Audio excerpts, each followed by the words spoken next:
জন্ম তারিখ 28/10/1988, সময় 10:45 PM, জন্মস্থান চন্দ্রকোনা। এই ডেট অফ বার্থ দিয়ে যদি আমরা কুণ্ডলিটি জেনারেট করি তাহলে এই রকম একটা লগ্ন কুণ্ডলী দেখতে পাবো। আমরা দেখছি লগ্ন কুণ্ডলিতে লগ্ন কর্কট রাশিতে 8 নম্বর নক্ষত্রে পূষা নক্ষত্রে, এই পূষা নক্ষত্রটি শনির নক্ষত্র এবং লগ্ন রয়েছে 6°27'। লগ্ন চর রাশিতে আর লগ্নপতি চন্দ্র বৃষ রাশিতে তুঙ্গস্থ হয়ে অবস্থান করছে, কিন্তু চন্দ্র অবস্থান করছে 28°29'। অর্থাৎ চন্দ্র কিন্তু এখানে মৃত অবস্থায় অবস্থান করছে। তুঙ্গস্থভাবে অবস্থান করলেও মৃত অবস্থায় অবস্থান করার জন্য লগ্নপতি চন্দ্র দুর্বল এবং সেই সঙ্গে লগ্নও 6°27' অবস্থান করার জন্য লগ্নও কিন্তু কিছুটা দুর্বলভাবে অবস্থান করছে। অর্থাৎ লগ্ন এবং লগ্নপতি এখানে উভয়ই দুর্বলভাবে অবস্থান করছে।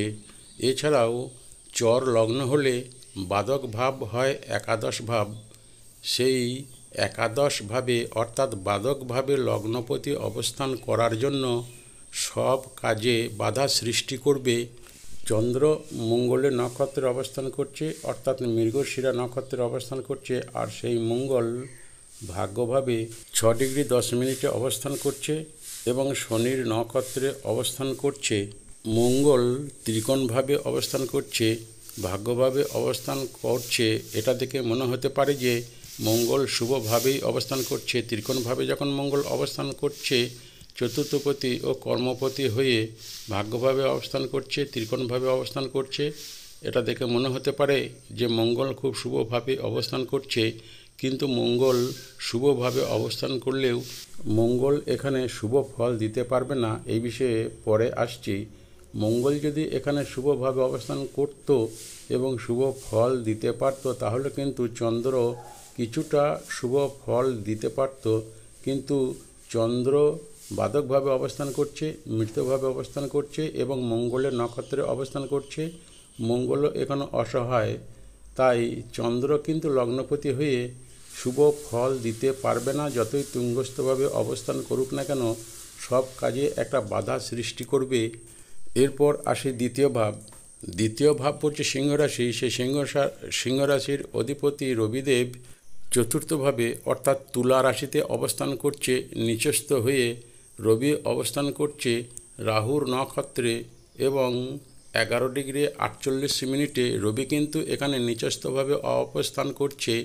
দ্বিতীয় ভাব থেকে আমাদের কি বিচার করা হয় না, দ্বিতীয় ভাব থেকে বিচার করা হয় অর্থ, সম্পদ, ব্যাংক ব্যালেন্স, আত্মীয় স্বজন ইত্যাদি। এই অর্থ, সম্পদ, ব্যাংক ব্যালেন্স ভাবপতি রবিদেব নিচস্থভাবে অবস্থান করার জন্য ওইসব বিষয় থেকে কিন্তু যথেষ্ট অশুভ ফলই দেবে। কেননা নিচস্থ গ্রহ কখনো শুভ ফল দিতে পারে না। আর সেই সঙ্গে দ্বিতীয়ভাবে কেতু অবস্থান করছে, অর্থাৎ অর্থভাবে কেতুদেব অবস্থান করছে, সম্পদভাবে কেতুদেব অবস্থান করছে, ব্যাংক ব্যালেন্সভাবে কেতুদেব অবস্থান করছে, আত্মীয় স্বজন কুটুম্বভাবে কেতুদেব অবস্থান করছে। কেতুদেব যেভাবে অবস্থান করে সেই ভাবের ক্ষতি করে।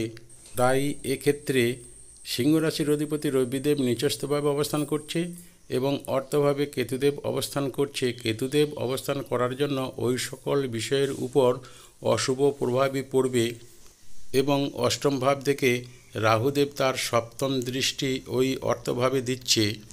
এই জন্যই আত্মীয় স্বজন কুটুম্বদের সঙ্গে সম্পর্ক খুব একটা ভালো থাকবে না।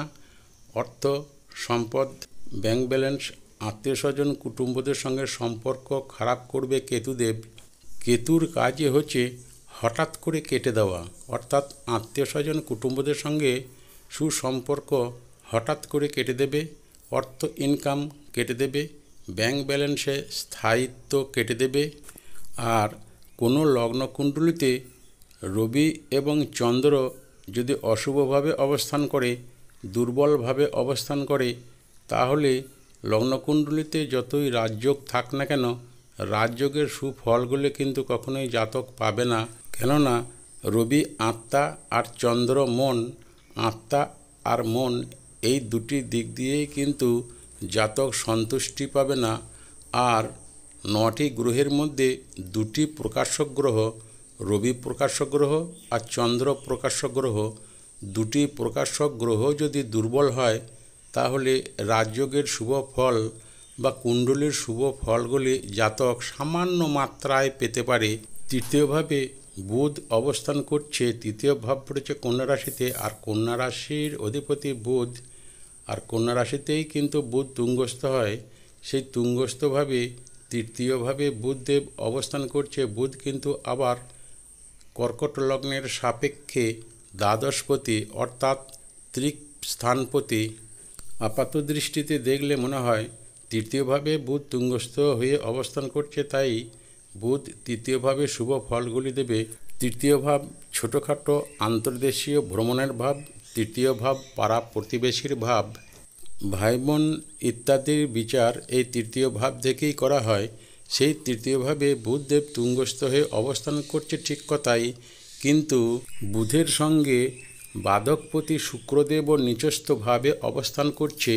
যেহেতু বাধকপতি শুক্র বুধদেবের সঙ্গে অবস্থান করছে এবং বাধকপতি হওয়ার জন্য, নিচস্থ হওয়ার জন্য তুঙ্গস্থ বুধকেও কিছুটা ক্ষতিগ্রস্ত করবে।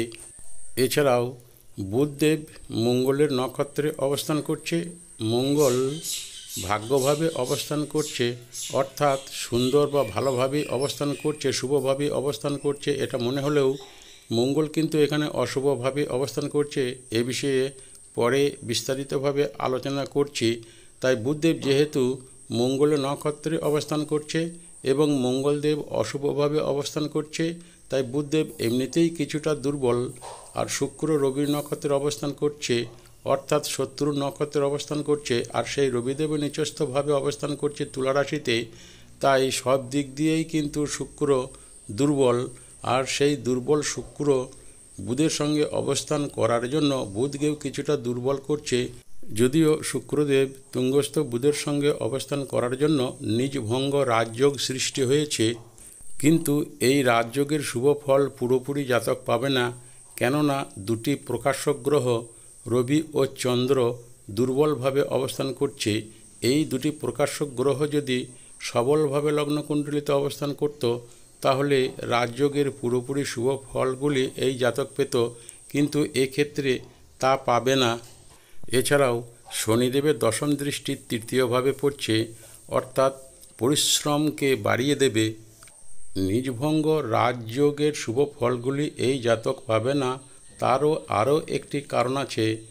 দেখুন, বুধ ও শুক্র এখানে নিজভঙ্গ রাজযোগ করে অবস্থান করছে ঠিক কথাই, কিন্তু বুধ ও শুক্র এখানে পাপকর্তারি যোগে অবস্থান করছে। বুধ ও শুক্রর এক পাশে দেখুন কেতু এবং অন্য পাশে রবি অবস্থান করছে। এই 2টি পাপগ্রহ অবস্থান করার জন্য বুধ ও শুক্র পাপকর্তারি যোগে অবস্থান করছে। আর যদি কোনো গ্রহ পাপকর্তারি যোগে অবস্থান করে, সে শুভ গ্রহ হোক না কেন, শুভভাবে অবস্থান করুক না কেন, সে শুভ ফল দিতে পারে না, শুধু এই পাপকর্তারি যোগে অবস্থান করার জন্য। এতগুলি কারণের জন্য বুধ ও শুক্র শুভ ফল দিতে পারবে না, রাজযোগের ফল দিতে পারবে না। এরপর আসে চতুর্থ ভাব। চতুর্থ ভাব পড়ছে তুলা রাশি। তুলা রাশির অধিপতি শুক্রদেব নিচস্থ হয়ে কন্যা রাশিতে অবস্থান করছে। চতুর্থ ভাব থেকে বিচার করা হয় জমি জায়গা ঘর বাড়ি বাহন সুখ ইত্যাদি। সেই সুখভাবে নিচস্থ রবি অবস্থান করছে। যেভাবে নিচস্থ গ্রহ অবস্থান করে সেই ভাবের ক্ষতি করে থাকে। এখানে রবি যেহেতু নিচস্থভাবে অবস্থান করছে, তাই চতুর্থ ভাবের ক্ষতি করছে। জমি জায়গা ঘর বাড়ি নিয়ে সমস্যার সৃষ্টি হবে, সুখ বিঘ্নিত হবে, বন্ধুরা আপনার পাশে থেকে সরে যেতে পারে। আর চতুর্থপতি শুক্রদেবও যেহেতু নিচস্থভাবে অবস্থান করছে, তাই এই ঘটনাগুলি ঘটবে। জমি জায়গা কিছুটা নষ্ট বা বিক্রি হওয়ার যোগও এখানে রয়েছে। পঞ্চম ভাব পড়েছে বৃশ্চিক রাশি। এই বৃশ্চিক রাশির অধিপতি মঙ্গলদেব ভাগ্যভাবে অবস্থান করছে এবং বৃশ্চিক রাশিতে বলবান দেবগুরু বৃহস্পতির সপ্তম দৃষ্টি রয়েছে। তাই মঙ্গলের রাশিতে দেবগুরু বৃহস্পতি দৃষ্টি থাকার জন্য প্রথম সন্তান পুত্র সন্তানই হবে এটাকেই নির্দেশ করছে। স্ত্রী গ্রহ চন্দ্রেরও সপ্তম দৃষ্টি এই বৃশ্চিক রাশিতে রয়েছে, কিন্তু চন্দ্র খুবই দুর্বল, তাই এখানে দেবগুরু বৃহস্পতির দৃষ্টি ফলপ্রসূ হবে। ষষ্ঠভাবে দেখুন শনিদেব অবস্থান করছে। ষষ্ঠ ভাব থেকে বিচার করা হয় রোগ, ঋণ, শত্রু, পুলিশ কেস, কর্মক্ষেত্রে দৈনিক হাজিরা বা চাকরি ইত্যাদি। শনিদেব সপ্তমপতি এবং অষ্টমপতি হয়ে ষষ্ঠভাবে অর্থাৎ ত্রিক স্থানে অবস্থান করছে। ষষ্ঠভাবে কুরুর গ্রহ থাকা শুভ, কিন্তু ষষ্ঠভাবে শুভ গ্রহ থাকা খুব একটা ভালো নয়। কুরুর গ্রহ যদি ষষ্ঠভাবে থাকে তাহলে কিন্তু জাতকের শত্রু থাকে, আর শত্রু থাকলেও জাতক কিন্তু শত্রু হন্তার যোগ সৃষ্টি করে, অর্থাৎ শত্রুদের পরাস্ত করতে পারে যদি ষষ্ঠভাবে কোনো কুরুর গ্রহ অবস্থান করে থাকে। এখানে দেখুন ষষ্ঠভাবে শনিদেব অবস্থান করছে। শনিদেব তো কুরুর গ্রহ, তাই শত্রু থাকলেও শত্রুরা কিন্তু আপনার কাছে পরাজিত হবে এটাই নির্দেশ করছে। আর ষষ্ঠ ভাব থেকে কর্মক্ষেত্রে দৈনিক হাজিরা বা চাকরির বিচার করা হয়। যেহেতু শনিদেব চাকর, তাই এই জাতক চাকরি করবে। ষষ্ঠ ভাব ধনুরাশি, আর ধনুরাশি হচ্ছে অগ্নিরাশি। যদি শনিদেব ষষ্ঠভাবে কিংবা দশমভাবে অগ্নিরাশিতে অবস্থান করে তাহলে জাতক প্রথমে চাকরি করে, তারপর ব্যবসা করে। এখানে শনিদেবও কিন্তু ষষ্ঠভাবে অগ্নিরাশিতে অবস্থান করছে, তাই জাতক প্রথমে চাকরি করবে, পরবর্তী জীবনে ব্যবসা করবে এটাকে নির্দেশ করছে। সিংহ লগ্ন হলে শনিদেব সপ্তমপতি এবং অষ্টমপতি, সপ্তমপতি মারক ভাব, অষ্টমপতি ত্রিক ভাব। অষ্টম ভাবপতি হয়ে ষষ্ঠভাবে অবস্থান করছে, অর্থাৎ ত্রিক ভাবপতি হয়ে ত্রিকভাবেই অবস্থান করছে, তাই শনিদেব এখানে বিপরীত রাজযোগ সৃষ্টি করছে। শনিদেব অবস্থান করছে কেতুর নক্ষত্রে, আর 4°56' শনিদেব অবস্থান করছে। যেহেতু শনিদেব ত্রিক ভাবপতি হয়ে ত্রিকভাবেই অবস্থান করছে, তাই এখানে বিপরীত রাজযোগ সৃষ্টি করেছে ঠিক কথা, কিন্তু এই বিপরীত রাজযোগ ফলপ্রসূ হবে না, এই রাজযোগটি ভঙ্গ হয়ে গিয়েছে। বিপরীত রাজযোগের সংজ্ঞা হলো যে গ্রহটি বিপরীত রাজযোগ সৃষ্টি করে আছে, যদি সেই গ্রহের সঙ্গে অন্য কোনো গ্রহ অবস্থান করে ষষ্ঠ, অষ্টম বা দ্বাদশপতি না হয়ে, কিংবা অন্য কোনো গ্রহ যদি ওই রাজযোগকারী গ্রহটির উপর দৃষ্টি থাকে তাহলে বিপরীত রাজযোগ ভঙ্গ হয়ে যায়। এখানে কিন্তু শনিদেব যে বিপরীত রাজযোগ সৃষ্টি করেছে তা কিন্তু ভঙ্গ হয়ে গেছে, কেননা কেতুদেবের নবম দৃষ্টি শনির উপর রয়েছে। যদি কোনো গ্রহ রাজযোগকারী বিপরীত রাজযোগকারী গ্রহের ওপর দৃষ্টি দেয় তাহলে বিপরীত রাজযোগ ভঙ্গ হয়ে যায়। এক্ষেত্রে শনিদেবের বিপরীত রাজযোগ ভঙ্গ হয়েছে, তাই বিপরীত রাজযোগের শুভ ফল এই জাতক পাবে না। যদিও বা ভঙ্গ না হতো, বিপরীত রাজযোগ সৃষ্টি হতো, তাহলেও এই জাতক খুব কম মাত্রায় এই বিপরীত রাজযোগের ফল পেত, কেননা লগ্নকুণ্ডলিতে রবি এবং চন্দ্র এই দুটি প্রকাশক গ্রহ কিন্তু দুর্বল। রবি ও চন্দ্র দুটি প্রকাশক গ্রহ যদি দুর্বল থাকে লগ্নকুণ্ডলিতে, তাহলে কিন্তু রাজযোগের কোনো শুভ ফল সেই জাতক পায় না, পেলেও অতি সামান্য মাত্র পেয়ে থাকে। এক্ষেত্রে কিন্তু ভঙ্গ হয়েছে, তাই বিপরীত রাজযোগের কোনো শুভ ফল এই জাতক পাবে না। এবার দেখা যাক সপ্তম ভাব। সপ্তমভাবে কোনো গ্রহ অবস্থান করছে না, অষ্টমভাবে রাহু অবস্থান করছে। রাহুর নিজের নক্ষত্রেই শতভিষা নক্ষত্রে এবং 17°29' রাহু অবস্থান করছে। অষ্টমে রাহু কিন্তু শুভ ফল দেয় না। রাহু বাধা দানকারী গ্রহ, বিঘ্নকারক গ্রহ, সেই গ্রহ অষ্টমভাবে অবস্থান করছে। আর অষ্টমভাবে থেকে বিচার করা হয় গভীর পতন, মৃত্যু ইত্যাদি। অষ্টম ভাব থেকে রাহু যেভাবে দৃষ্টি দেয় সেই ভাবেরও ক্ষতি করে দেখে। এখানে দেখা যাচ্ছে রাহু 17°29' অবস্থান করছে। প্রত্যেকটা গ্রহ যত ডিগ্রিতে অবস্থান করে তার সামনের দিকে 15° পর্যন্ত তার নিজস্ব এলাকা হয় এবং পিছন দিকে 15° পর্যন্ত নিজস্ব এলাকা হয়, কারণ একটা রাশি 30°, তাই রাহু 24 ডিগ্রিতে অবস্থান করছে। পরের রাশিতে কিন্তু অর্থাৎ মীন রাশির 9 ডিগ্রি পর্যন্ত রাহুর অঞ্চল হবে, আর মঙ্গল অবস্থান করছে 6 ডিগ্রিতে। তাই রাহু কিন্তু এখানে মঙ্গলের সঙ্গে একটা সম্পর্ক সৃষ্টি করে অঙ্গারক যোগ সৃষ্টি করেছে।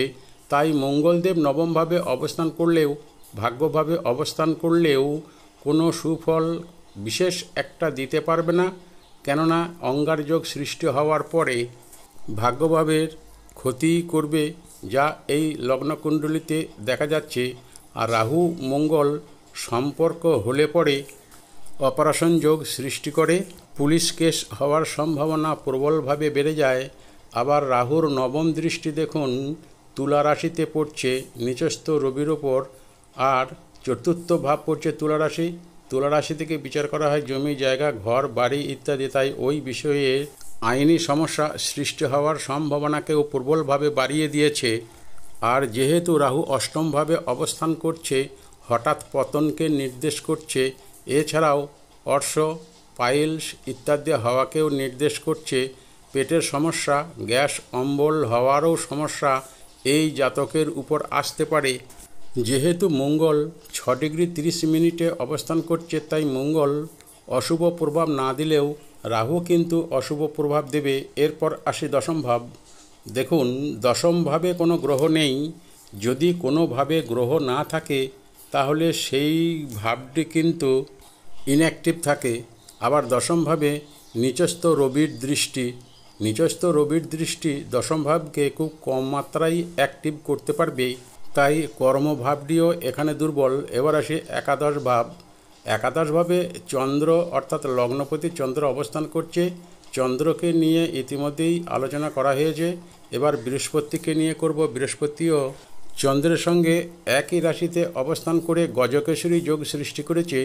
গজকেশরী যোগ এটা কিন্তু অত্যন্ত শুভ যোগ, কিন্তু যেহেতু রবি এবং চন্দ্র দুর্বল, তাই কোনো শুভ যোগ বা রাজযোগের পুরোপুরি সুফল পাওয়া যাবে না। কেননা চর লগ্নের ক্ষেত্রে একাদশ ভাব বাদক ভাব, সেই বাদক ভাবে বৃহস্পতি চন্দ্র অবস্থান করছে এবং গজকেশরী যোগ সৃষ্টি করছে। তাই গজকেশরী যোগের শুভ ফলে বাধা দিচ্ছে। বাদকভাবে অবস্থান করার ফলে এই জাতকের কয়েকটি রাজযোগ রয়েছে, যেমন গজকেশরী যোগ, পারিজাত যোগ, নীচভঙ্গ রাজযোগ, বিপরীত রাজযোগ। এতগুলি রাজযোগ থাকার পরেও কিন্তু এই রাজযোগের শুভ ফল এই জাতক পাবে না। কেননা আগেই বলেছি রবি এবং চন্দ্রকে বলবান থাকতে হয় লগ্নকুণ্ডলিতে বিভিন্ন রাজযোগের শুভ ফলগুলি পেতে হলে। এক্ষেত্রে কিন্তু তা হয় নাই। ব্যবসার কথা বলতে গেলে শনি যে ব্যবসা দেয় সেই ব্যবসার উপরে নির্ভর করেই ব্যবসা করতে হবে। এখানে শনি ষষ্ঠভাবে অবস্থান করছে এবং শনির সপ্তম ভাব অর্থাৎ ব্যবসা ভাবপতি এবং অষ্টম ভাব অর্থাৎ কুম্ভ রাশির ভাবপতি। শনির কুম্ভ রাশি হচ্ছে শনির মূল ত্রিকোণ। সেই ত্রিকোণভাবে শনিদেবের তৃতীয় দৃষ্টি রয়েছে। তৃতীয় দৃষ্টি যেখানে থাকে সেখানে পরিশ্রম বেড়ে যায়, কিন্তু সেই কুম্ভ রাশি পড়েছে অষ্টমভাবে। অষ্টম মানে গভীর বা গোপন। গোপন কোনো জিনিসকে খুঁজে বের করা বা অনুসন্ধান করা এই অষ্টম ভাবকেই নির্দেশ করে। তাই প্যাথোলজি মানে তো মানুষের শরীরের কোন রোগ গোপনভাবে বাসা বেঁধেছে সেটাকে টেস্টের মাধ্যমে বের করা। তাই প্যাথোলজি এই জাতকের চলবে, কিন্তু তার আগে ভালোভাবে প্রতিকার করে নেওয়া দরকার। একটা কথা এখানে বলা হয় নাই, বৃহস্পতি একাদশভাবে অর্থাৎ মারকভাবে বক্রী হয়ে অবস্থান করছে। বক্রী হয়ে অবস্থান করছে মানে এমনিতেই বৃহস্পতি বলবান। এবার প্রতিকার, লগ্ন দুর্বল, তাই লগ্নের জন্য বা লগ্নকে পাওয়ারফুল করার জন্য মতি বা মুক্তা 12 থেকে 15 রতি ধারণ করতে হবে এবং শনি রাহুকেতু ও রবির মন্ত্র জপ ও হবন করতে হবে এবং দান করতে হবে। তবেই এই কুণ্ডলীটি পজিটিভ আকার ধারণ করবে। ভিডিওটি এখানেই শেষ করছি।